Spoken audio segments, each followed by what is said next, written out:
Here's a PC tip you should know.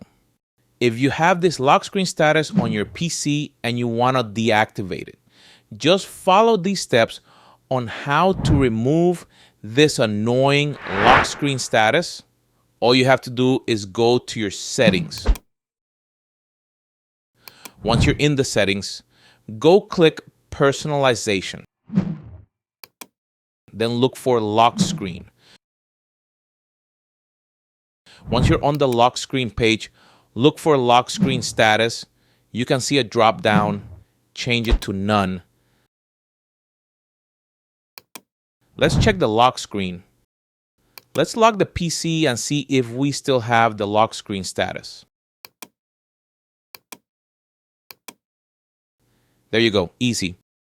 If you find this video helpful, be sure to hit the like and subscribe button. Thanks.